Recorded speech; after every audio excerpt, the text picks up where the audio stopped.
So here we've got this half a barrel, and that's my old E-Tank. And it's been a while since I've used it, but I believe I had a bunch of like metal straps clamped onto here, and those are all long gone. So I've got some scrap pieces of heavy tube, and those are going to be my anodes. I've got a whole bunch of heavy wire, and what I'm going to do is I'm going to set my anodes where I want them. I want to make sure that they're not in contact with these wheels, but they have the most like point of angle, so they can give the most electrolysis to the wheels.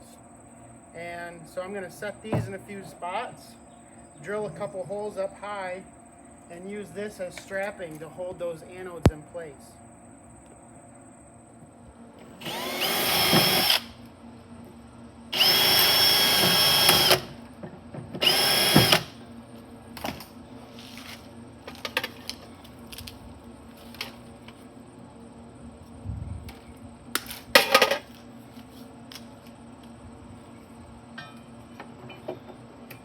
So I'm going to put all these in here, tie them down by twisting the wire together, and then I'll end up putting a whole bunch of wire around, and I'll strip the wire off and I'll wrap it around. So basically the wire is attaching all of these together.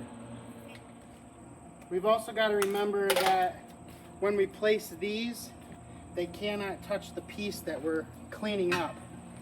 And so even though like the wheels together will probably not get a whole lot of reaction in there, they'll still be able to see through.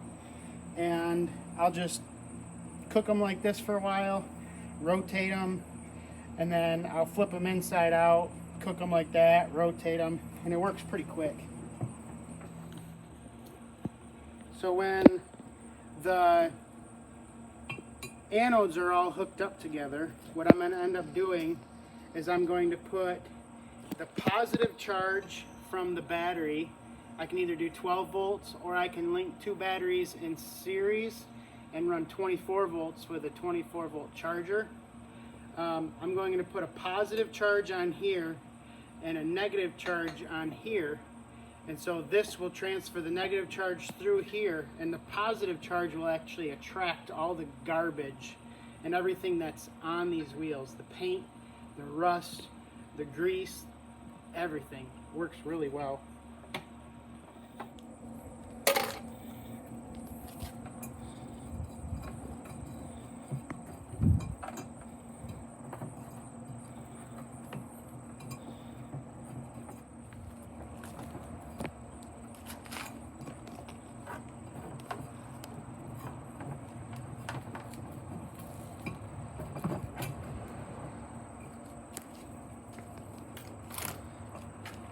Now I'm probably using up way too much of this wire, and that's okay.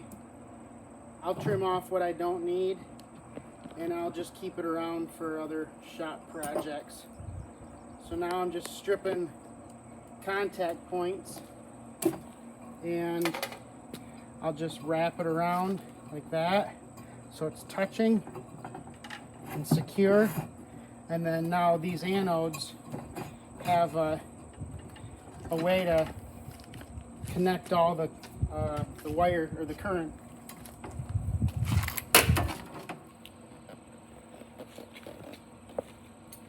So now I have washing soda from the Arm & Hammer, and I don't know if there's like an actual calculation of how much to put in, but I'll end up putting maybe a cup or so in there.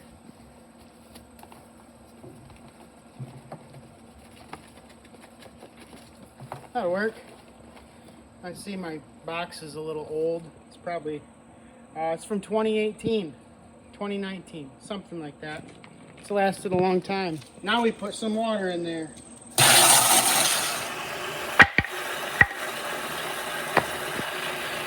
So now there's enough water in the tub to show how this works. I'm going to hook up the battery and then we can watch the bubbles start happening pretty quickly. So right down there you can see all the bubbles starting to pop up, and that's a sign that there's current actually flowing through this water. So we're just going to let it do its thing. I'm going to keep filling it with water, and we'll check these in a little while. So it's 6:29 right now, and I'm going to check this, and we'll say 2 hours. You can see all the activity in the water, the bubbles and the foam kind of doing its thing, moving around. It's pretty cool.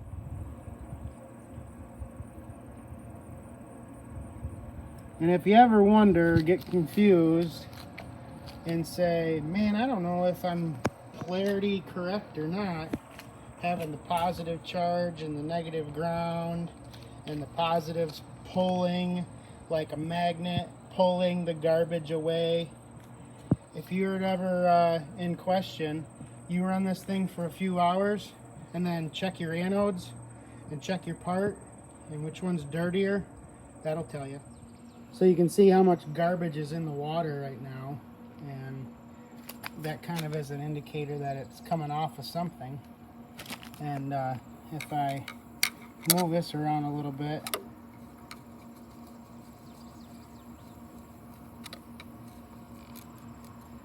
look at how much paint just comes right off now, and you can see that it's really clean underneath too. That's a good accomplishment that you really can't do unless you have a sandblaster, I suppose.